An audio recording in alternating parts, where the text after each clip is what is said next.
Why is it 78 degrees in February is my question. Why is it 7? Why did we get ice for a week in North Louisiana and it's now 78 in February? Climate change is real and it's here. I know we talk about it a lot, y'all, but the weather is fucking bonkers in the South. It is just unhinged down here. And so is my dog suddenly. Yeah, I don't know what hang on, let me go see what that's about in case it's a ruckus.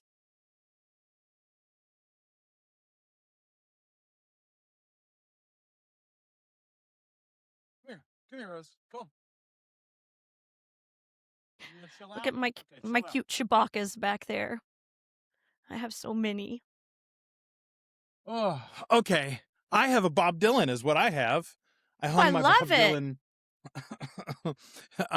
Okay, that's what I wanted. I totally forgot about this. It was sitting on my desk and I forgot. All right, so I was kind of one of the things that I was doing in the middle of my day today.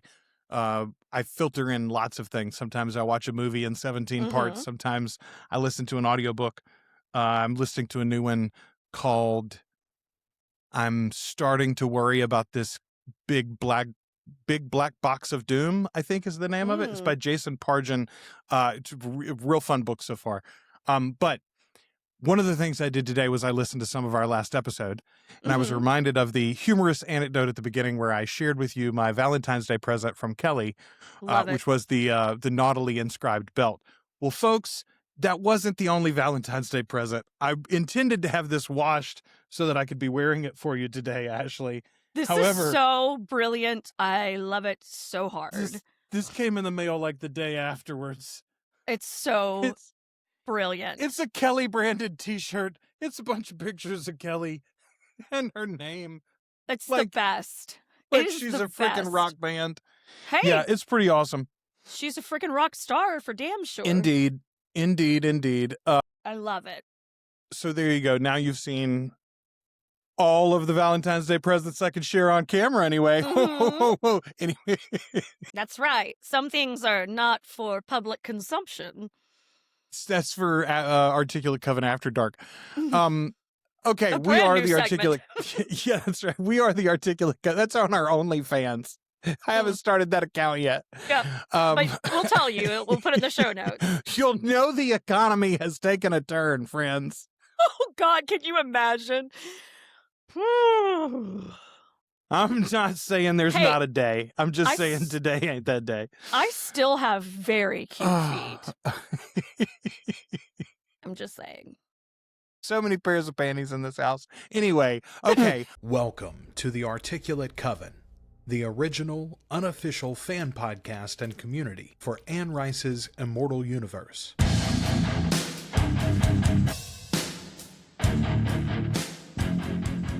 The Articulate Coven is Ashley and Joel, but it's supported by listeners just like you. Find out more at articulatecoven.com/join. We are the Articulate Coven, the original unofficial fan podcast for Anne Rice and her Immortal Universe. We are your hosts. I'm Joel. I'm Ashley. And we are the Articulate Coven. Hello and welcome to the show, folks. We've got a great episode of Interview with the Vampire to talk to you about tonight, episode 4 from season 1, as we continue our rewatch. For our Afterlife segment for patrons, we're going to be discussing Castle Rock episode 2. Real good episode over there, too, y'all. So good. What a weird show. I love that I remember nothing of it. Like, I remember so little of it.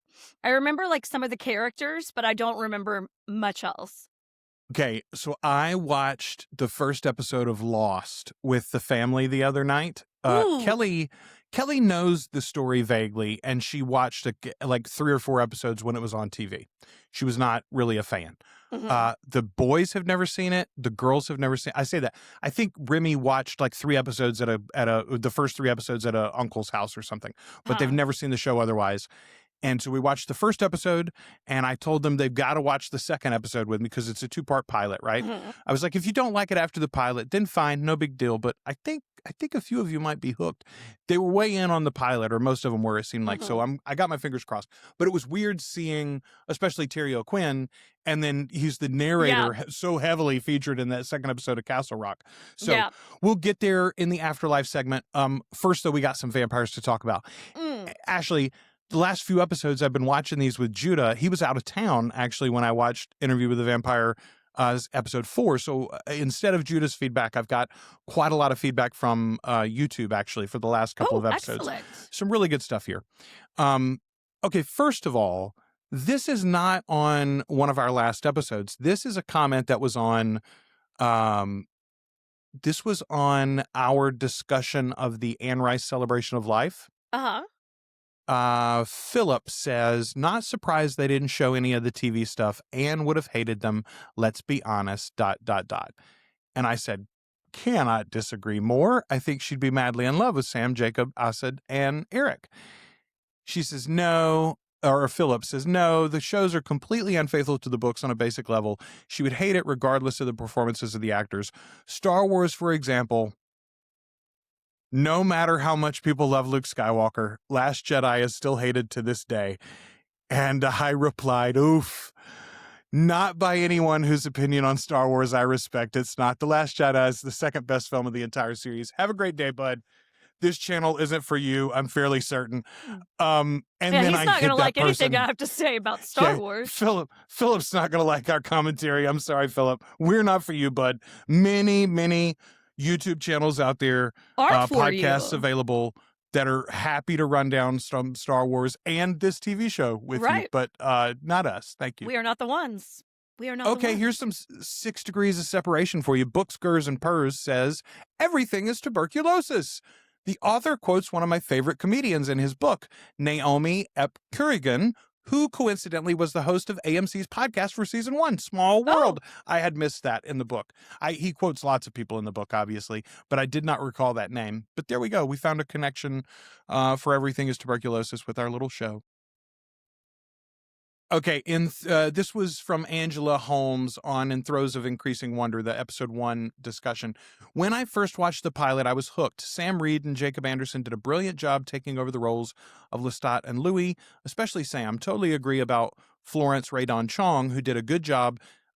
Since learning that Lisa Ray McCoy almost auditioned for that role, I tried to imagine her as Florence. I would have a difficult time not liking her. I don't know Lisa Ray McCoy. And I don't remember hearing that name bandied about at the time. Lisa Ray McCoy Mizik. Oh, wow. Okay. I do know her. Let's see. What do we know her from? She was in the Players Club. She was in The Wood and All of Us and Go for Broke, and she's a little young for that role. I was going to say, she would have been playing, well, I don't know. She's not that much younger than Radon. No, she's younger than Radon. She was born in 67. Yeah, man, I don't know. Boy, but these folks out here aging like fine wine, aren't they, Ashley? That's what happens when you don't have hate in your heart.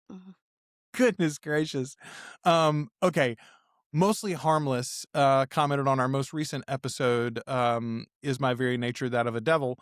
Wow, Joel, another thing we have in common, our dads. My conservative dad and I had a whole don't ask, don't tell around the notion that I was lesbian. Finally, when I was in my late 40s and about to marry a woman, I decided I had to talk to him. And if the talk went well, I would invite him to our wedding. I did it. He accepted, though admitted he didn't understand and said he'd come to the wedding. To finally have him see and accept the real me was so wonderful. I was afraid he wouldn't come, though, as I found out he'd been forgetting things a lot lately. When he turned up, I was so happy I cried. I have so many pictures of that beautiful day in the sun when I married my wife in our backyard, surrounded by friends and family, and one of my favorite pictures is a candid shot of Dad's subtle smile. A couple years later, the memory loss progressed into fast-moving dementia. We actually had a really good relationship the last year before he died, and even if he sometimes didn't know who I was, he knew I loved him and he loved me. I will be forever grateful to the universe for allowing that to happen. I wish you could have gotten more resolution with your dad. First of all, Mostly Harmless, you made me cry. Thank you for sharing your story. That was lovely. I think I've talked about this on the podcast. I've got a picture. I did this a couple of times, but I've got a picture specifically that Kelly took of me shaving my dad, trimming his neck and his beard. My mom couldn't really do it very well, and he obviously couldn't do it that last year of his life. And it healed a whole lot for me. Like those experiences of taking care of. He had a bathroom accident one day. I was like almost to town to see him and mom found him in the bathroom. And she called me, like I'm like 5 minutes down the road, and she was like, I need to warn you so you know what you're walking into, but also I need your help. And she and I laugh about that a lot because it's like, boy, nothing could be more humbling than what she and I experienced that day with Dad. But it's like, I don't know, man. Yeah, like whatever he didn't say, or whatever I wish he would have said more often, or wherever I wish he would have given me a deeper hug or whatever. Like, I don't know. It's fine. My version of this afterlife is going to be, we're going to meet and we're going to watch John Wayne movies, and it's going to be awesome. So I'm not worried about it. I appreciate you though, Mostly Harmless. Yes. Thank you for sharing. That was a sweet story, wasn't it? Okay. Yeah.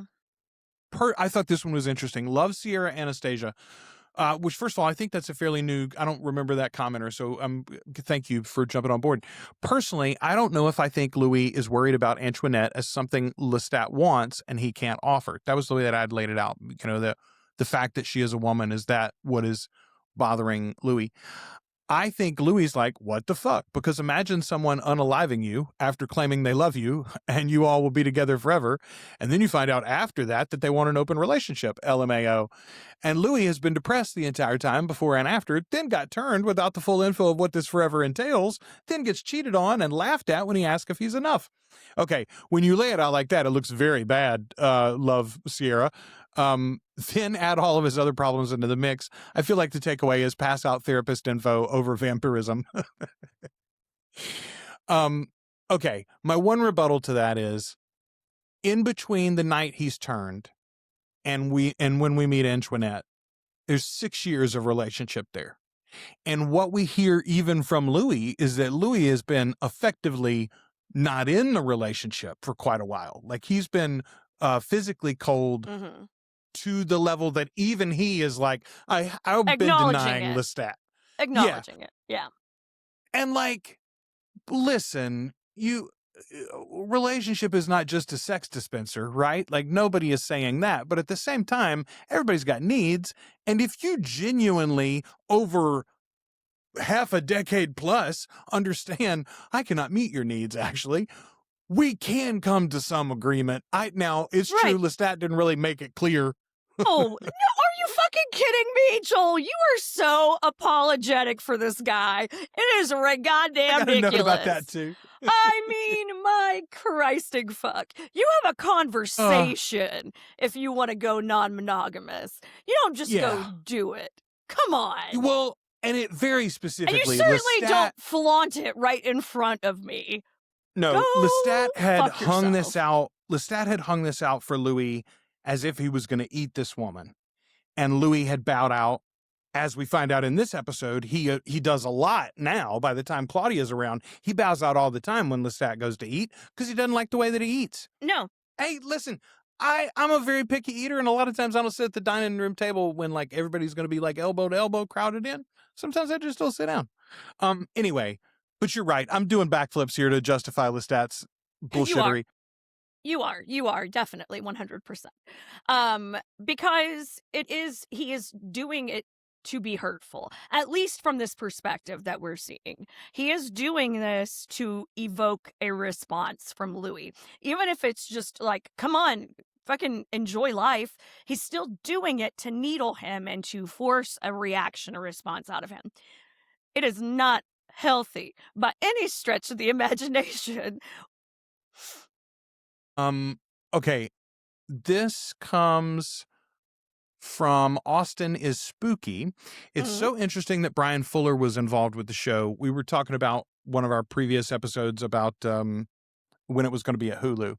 The 12 it was different so versions. Interesting. Yeah, and I mean, and there were several, like, Brian Fuller was, I think, the first one that was announced, but he didn't even really get like a rollout. It got rolled under before anything Right. happened. Um, anyway, I remember watching Hannibal for the first of many, many, many times when it aired, and thinking how much the Will Hannibal relationship reminded me of Louis Lestat. Everybody says that. I think Brian Fuller's even talked about that was an inspiration for him. One of the things that I love about the interview series is that it takes the Hannibal method of adaptation. It's an adaptation that remixes or recontextualizes the source material into something both familiar and new to book readers.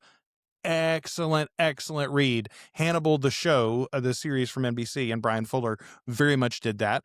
There are like 4 different books that they adapt, all except Silence of the Lambs, basically get some touch in those in that show, but they don't happen in the same order or the same exact way that they do in the novels. It's like what y'all were saying about authors being too precious about their work being handled. The Queen of the Damned movie isn't bad because Lestat has dark hair or that Marius is his maker. It's bad because it's a bad movie. Yes. Goodness. Accurate. Yes, and it's bad very because true. Louis is not even in it. I mean, I do feel like, okay, the adaptations in that one in particular, I think go too far. For instance, I do think it matters that they made Marius Lestat's maker.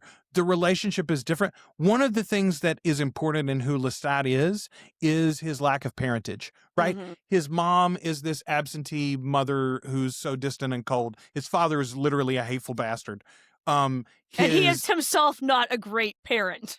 Yeah, and his maker, was a malformed, crazy man who then burned himself immediately and was like, deuces, bitch! Yeah. You know, so anyway, like, Lestat, the fact that he comes from bad parentage is sort of integral in him being the brat prince. Whereas, I don't know, I'm trying to think of it. Okay, we've talked about how Louis being black does change things, but not in a way that harms the character. It really, really doesn't. It adds to the character, and it adds to the angst and the otherness and all the things that Louis in the novel already feels. It just gives extra, dimensions to that. Okay, I had one more piece of feedback here that I wanted to mention because I thought this was such an interesting take. Okay, The Dream of Arcadia says, until the show confirms or denies, we were talking about what's the 10 days like before they send the tapes to Daniel. Until the show confirms or denies, I'm of the mind that Armand actually brought up bringing Daniel back in for the interview, or maybe laid out some hints to make Louis think it was his idea. I feel like Armand kept an eye on Daniel's career, or just Daniel in general, since he had his iPad all the time and Louis had his books, or at least the occasional book that Armand allowed him to have. I think hearing Daniel was sick was the impetus for the interview for Armand, because maybe his plan was to turn him all along. But maybe he actually wanted Louis to turn him. Pure conjecture, obviously, but I think there's enough to hint at that being the course of events. But then again, I'm so devil's minion pilled, I need it to happen. Okay, Dream of Arcadia, I know lots of you feel this way. Had not considered it, I'll be very honest with you. Not at least in the way that you lay it out, but so many of my notes in this episode, especially, so many of my notes in the last episode are about Rashid. They're about Armand.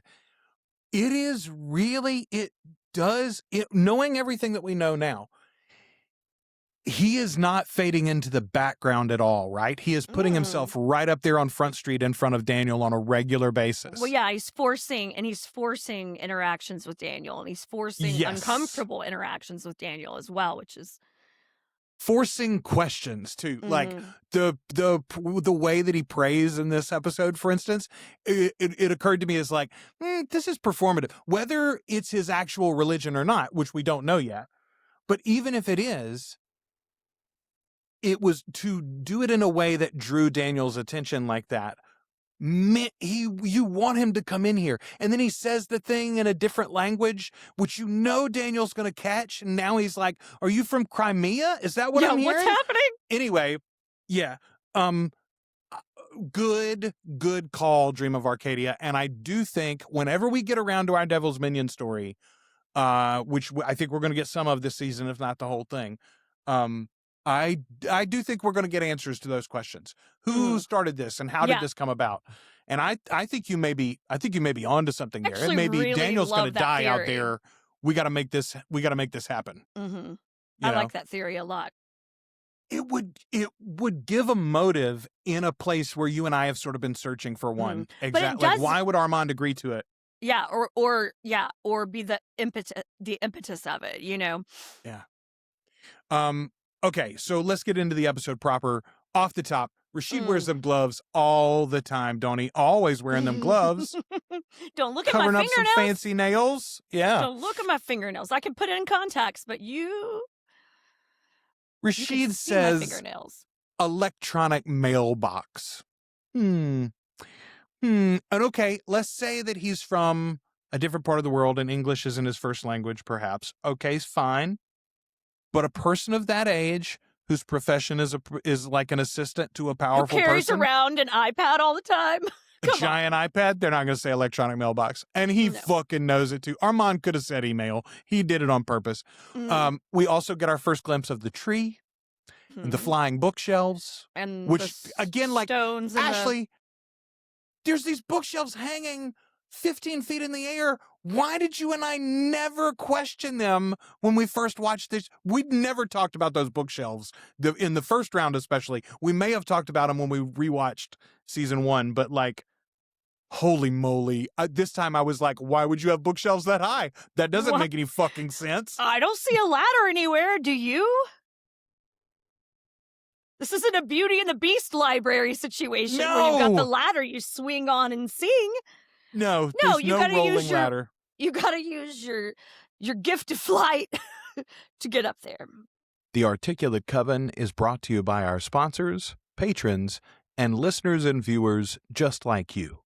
Go to articulatecoven.com for all the details on how to support the show. And remember, patrons always get everything we do early and ad-free.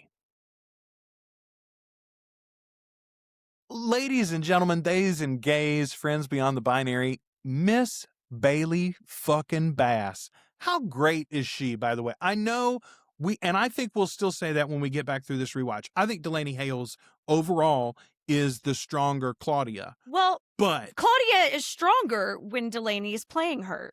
Like, and that's a difference too. You know, like I was really struck in this rewatch by how childlike she is. You know, like she really is very young. She feels very young when they turn her, you know, and she does, and you feel her age and growth over the course of this episode. This is, I think the first time I watched this, we've discussed it. We were a little off put by the accent. And I think maybe I was a little too focused on that while I was watching it the first time and really didn't fully enjoy her performance the way that I did this time. I didn't really appreciate didn't bother it the me at same all. way. Yeah, no, I didn't didn't bother me at all this time. No, I really didn't even think about it, and it really gave me more time to kind of watch what she was doing. And I was, you know, I love this episode. I loved this episode every time I've watched it because I love Claudia, and she just fucking nails this episode, and it is all about her. I mean, she is the primary focus of this episode, and with those other two very, very strong male leads, she is able to really, really shine and create something really special, and have really cool moments with both of them that feel like family, that do feel like family, you know? If you haven't seen the Avatar movies, I know they are not known, like we don't praise them generally for their performances, but she's really outstanding in both Avatar 2 and 3, Bailey is. And I mean, it makes total sense now that we lost her in this show. We talked about it even at the time. When she was booked, she already had the Avatar gig coming, and we said by the time the show gets rolling, she may be the biggest star of the three. I don't think that's exactly happened, but yeah, she in this episode is a highlight for her.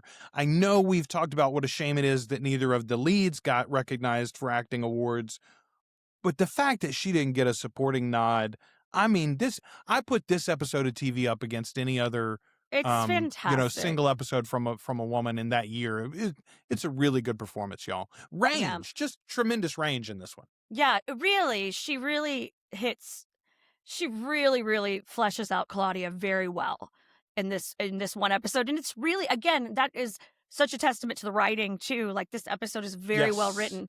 They give her so much to work with, you know, and they let her, and we cover the Work course with of it. quite a few years of Yeah. in this one episode, you know, and they really do let her cook, you know, and she's fantastic in it. That's it. They give her the recipe. They give her the ingredients and let her cook. Okay. Struck me really hard this time, and I know we're going to talk about, because we have talked about it in the past, we get these glimpses in season 2 of a lot of this episode, especially with more dialogue or slight changes in dialogue. But we are not seeing Louis's version of Claudia's making here. Louis is barely in this episode. This is Claudia's version that Danielle is reading. Mhm. So I want us to remember that when we have the discussion in season 2 and we see some different versions of, for instance, the discussion between the two of them about Lestat trying to say no to making her. I know there's some changes to that dialogue and the way that it goes back and forth, but that's Lestat's rewrite, sort of, or Louis's rewrite through Danielle, whatever. But it's Claudia's written this shit down. She has put pen to paper the day it happened, you know. Yeah, so yeah. it is at least the way she sees it. It ain't the Odyssey of recollection. No, it is a pissed off girl writing in her diary at the end of the day. You know, like, come on. So I mean, it is her version of the story, of course. Yeah. But yes. I mean, this is her interpretation of what happened for sure, you know. So I think one of the greatest moments in the 94 film is when Claudia is transformed, those curls pop, and she sits upright in bed and says, "I'd like some more." I think that's what she says, or "I want some more." Yeah, I want some more. Can I have some more? Can I have some more? Like yeah, whatever. Claudia's line here is, "You got some of your own I can have?" to Louis, because she's just drank from Lestat, right? I love that turn on it. It's perfect for this version of Claudia. It very much fits with her relationship with Louis, especially. Well, and then Louis returns it with a line like, "You want more?" Like, you want more? Yeah. Okay. The two daddies dialogue between Lestat and Louis as they are giving Claudia her first instructions is just absolutely, it's like My Girl Friday level. Witty repartee. It's indicative of the text. It's like, it's fitting for the characters and gives us more color to both of them in a way that we haven't seen yet, and their relationship that we've sort of skipped over because we've got these like moments of time over whatever, now it's been a decade that they've been together. It's just really, really good stuff in here throughout. Well, and regardless of how horribly this goes awry, as it frequently does when you have a child to save your relationship, it does bring them all together. It brings them together for a while until it doesn't. Well, she even says, they weren't perfect. They fought, but most of the time they could get it back. They could get it right pretty quick. And when they couldn't, I could squeeze in between them. And I mean, you lived in a house with kids that filled the holes for some parenting problems, right? Like, yeah, that's a comment. Yeah. Okay. It's whatever. I'm sunny today so that we can fill this hole and everybody's fine.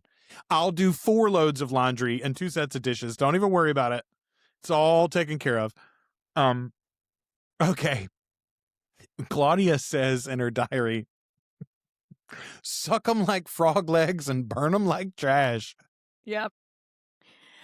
It's so funny. Like, those first few entries are so childlike and so like kind of little girl writing in her diary, even though it's really fucked up shit she's writing. Yeah. But it is so like, oh, this is what happened today, and it was so nice, and then I ate a policeman, and even though I'm not supposed to.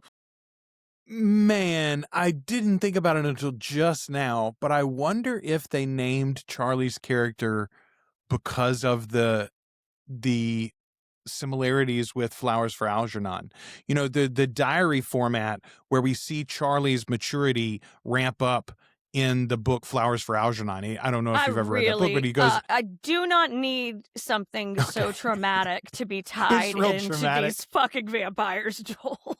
Sorry. Okay, but that's what that's what we get here through the diaries. Like, well, we've talked about it with the She Who Shall Not Be Named wizarding series, right? You watch Harry's maturity through the books as the writing sort of improves over the first several. That's what's happening here in her diary entries too.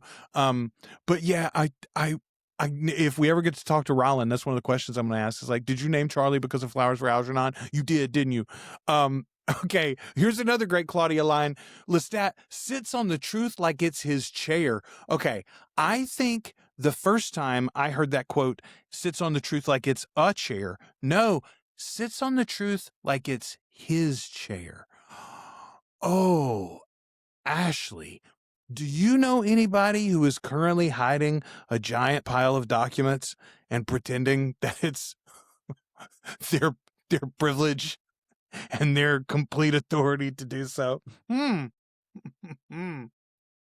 Fucking Royal got arrested today, by the way. Yeah, he did. Yeah, he did. Thinking of Virginia today. Former, different story, but former president of South Korea got life in prison for his treasonous coup attempt as well. So, Lord, I've seen what you've done for others. You know, we could do a real face turn right now for Ashley. Just telling you. Just saying. Oh, goodness. You could win one back to the fold, Lord. I love you, boy. You want to talk about this? Is how we summon Memnock, Ashley. This is how Memnock shows up to fuck with the two of us. Okay. Oh, God. Who is it that she takes after? So it's a funny line earlier.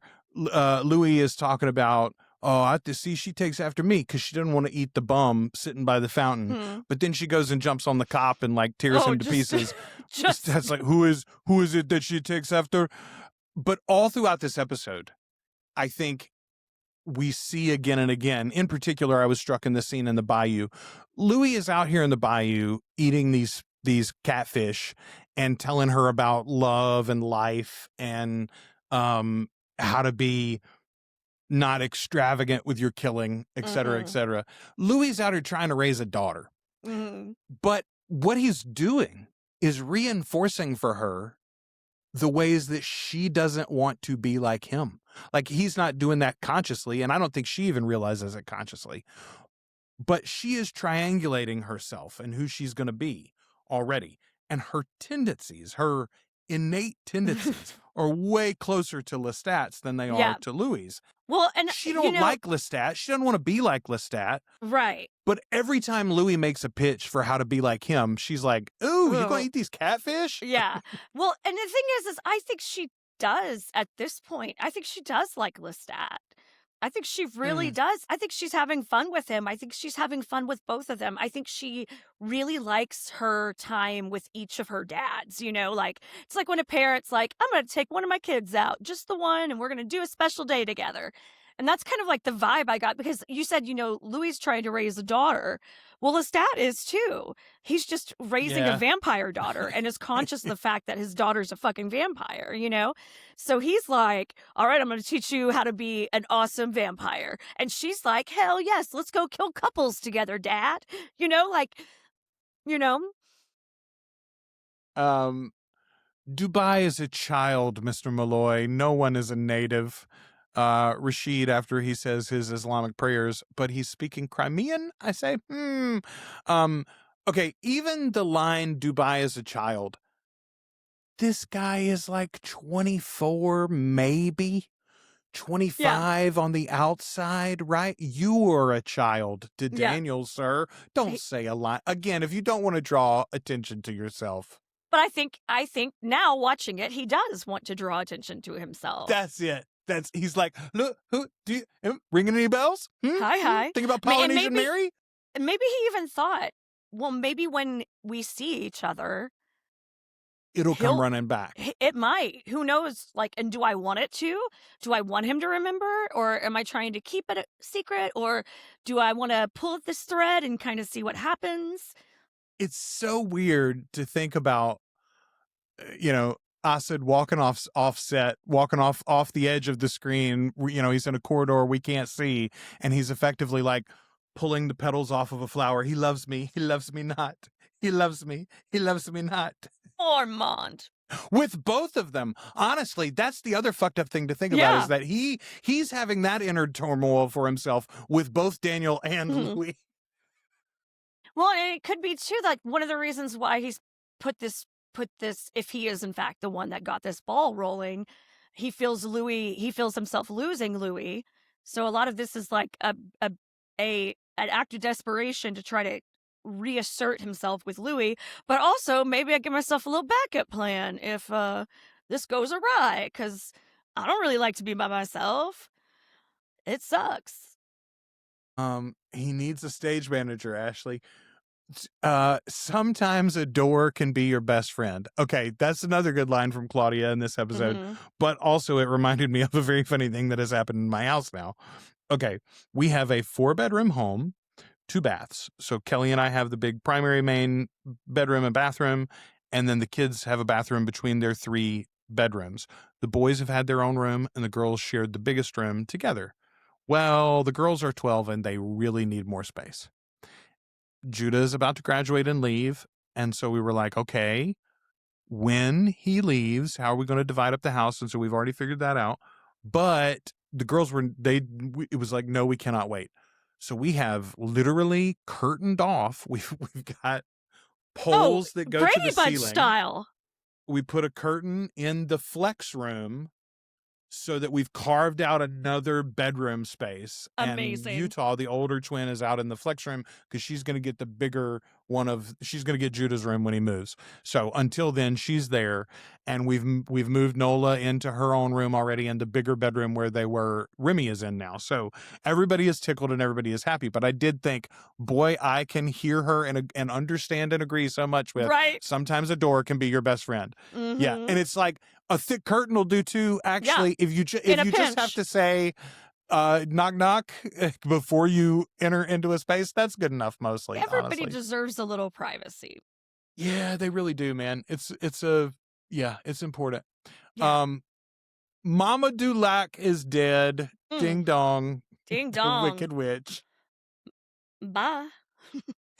Man, okay, that whole scene just played so much more funny for me this time, funnier I guess, than it did last time. And then we get the punchline.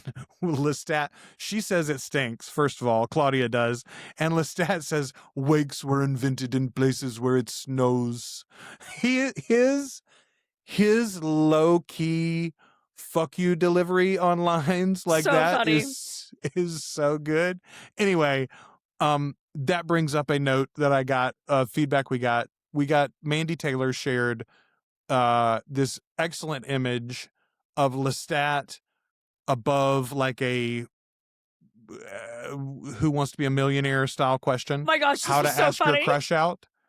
The question is how to ask your crush out, and the answers are A, steal his beard, B, buy him a brothel, C, propose marriage, D, crash his brother's funeral.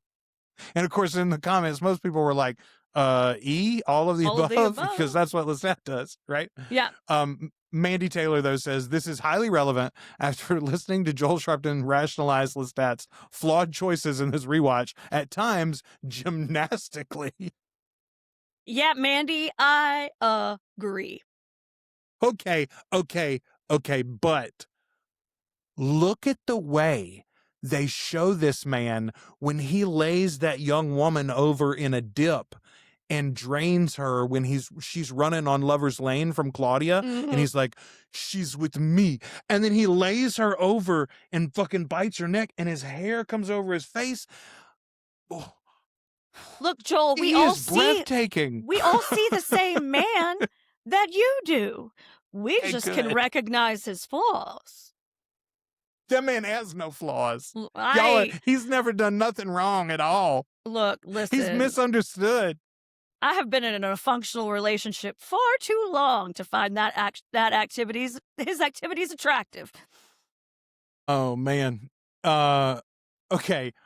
So we meet Charlie here, and we lose him just as quickly, of course. Bless it. But it's also sweet, and It is genuinely really an adorable little, that whole, and it's done so well too. It takes such a brief period of time, and yet you get it reminds you, I mean, we've all been in that relationship, right? Where we love somebody from the other side of the room for a while, and it's like, do they even know that we exist? Right. And then they do, and then we maybe get to go somewhere with them, but it's like, oh, they're not going to like me like me. Get ice cream.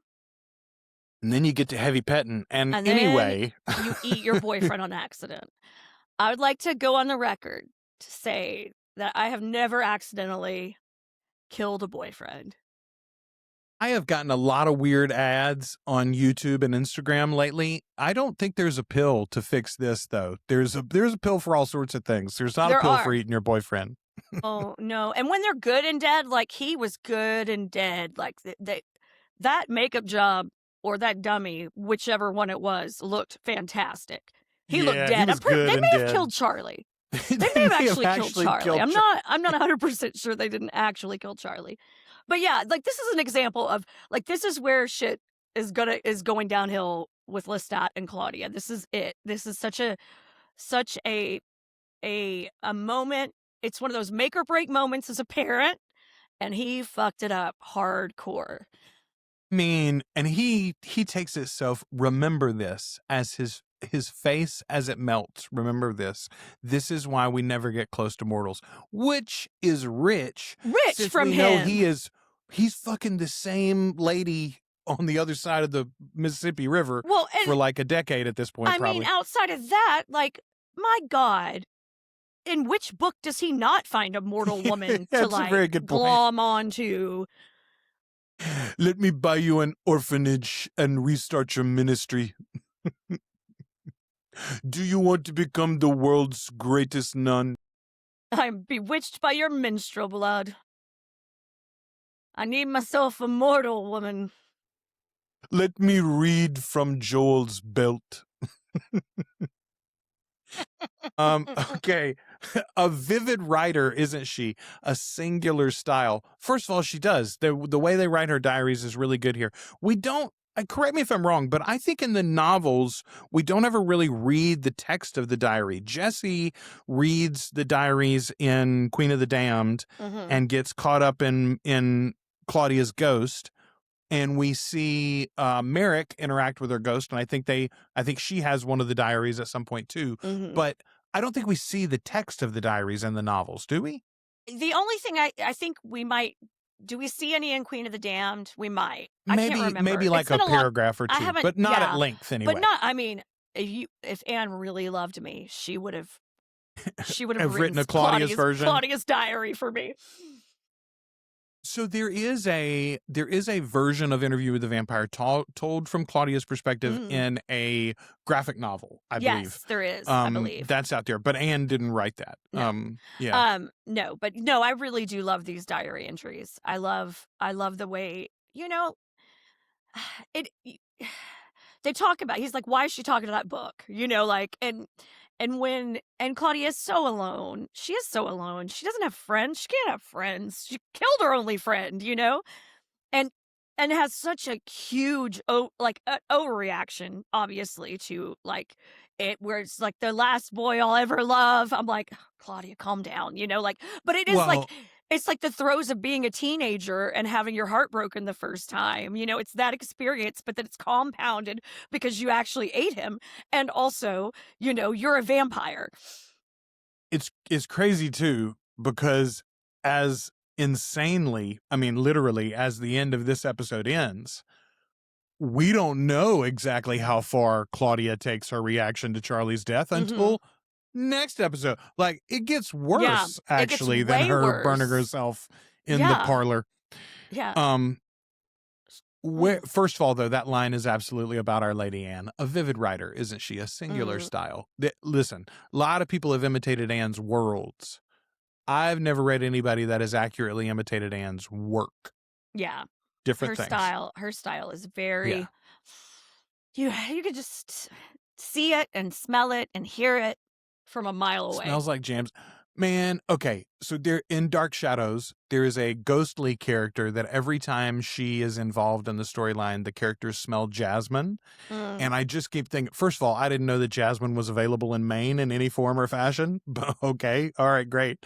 But every time I do think like, man, I know this show ain't got nothing to do with Anne, but I'm glad we talk about jasmine. Yeah. Anyway, Claudia was everything. Louis' delivery in here when he finally shows up and he and Daniel start talking. First of all, it's antagonistic. Daniel's kind of slinging his shit at him. Where were these diaries in 73 and all that stuff? Right. But when Louis, I guess, settles, because he sits, he literally puts his feet in those rocks, which we find out later there's a purpose to that too. But he puts his feet in the rocks and he sits down and he collects himself and he's trying. Boy, I feel this just 1,000,000% with every part of my body. So often in a heated moment, I'm like, I want to grab your face and do that Vulcan thing where I can just put my head in your head for a minute, the mind meld. Like, why? Words cannot allow me to express myself. And this is not enough, right?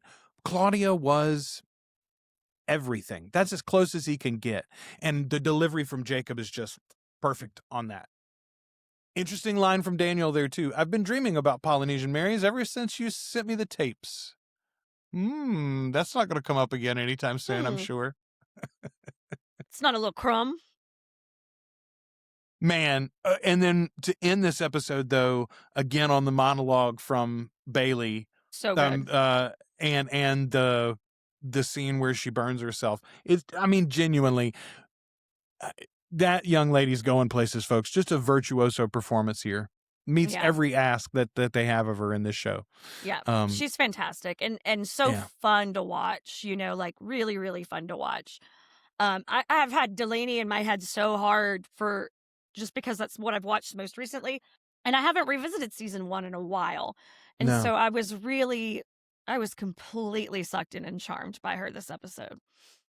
A couple of pieces of news. AMC has confirmed 7 episodes for season 3. The Vampire Lestat is going to be 7 episodes long. There was a rumor that came out. It got uploaded into the TV Time database. TV Time's a TV tracking website and application you can use. I use TV Time, actually. But the show shows up there now. They've got potential, at least, episode titles for every one of the episodes. And they have episode 1 marked as April 12th. I do not believe that will be accurate. First of all, that's insane. They would be crazy behind on promotion if that was true. Yeah. But second of all, they also would have just lied. They very recently re-upped on summer 2026. Yeah. So I can't imagine that we're going to launch in early April. I will say this. If they're going to, I guess we'll just double up episodes and get our rewatch done. We'll still have time if we do that. But I don't think we're going to need to do that. We'll see. No, we'll see. There was one other piece of news though that I thought that I wanted to mention, and now I can't think of what it was. I guess that was it. They're going to be at a convention coming up soon. IGN Fan Fest in like a week and a half now. Yeah, and so I bet we'll get some goodies. Something there. Yeah. Okay, let's see. Jane Proust just commented on the post about potentially launching in April. I said, man, that is just a damn lie on the summer 2026 thing, right? Jane says, I don't think it's April either. 7th of June seems to be the favored date as another AMC show is likely to finish the week before. I don't mind if they do a decent job with the promo. Okay, June 7th would be great. That would be real good. Just like what we need exactly. Yeah, that would fit perfectly, honestly. Judah would be graduated, and yeah, that'd be excellent. All right, let's cross our fingers. Why am I asking for it to be 3 months later, Ashley? What am I talking about? I mean, because we know it's not going to be April. Yes, of course it's not. But anyway, all right, there you go, folks. We'll be back next week with episode 5 of Interview with a Vampire, where we find out exactly how far Miss Claudia is going to take her reactions to the loss of her love. No. Will she ever find love again? I wonder. I think she will. It'll be okay. It won't be okay in the end. Everything works out great for Claudia, guys. Don't worry. She's gonna be fine. One of the great narrative happy endings in all of American literature. Everyone knows. Everyone knows. It is known. It is known. Yeah. Did you see the pretty yellow dress she ends up getting to wear? Come on. Until we talk to you again, we've been your hosts. I'm Joel. I'm Ashley. And we are the Articulate Coven. Oh.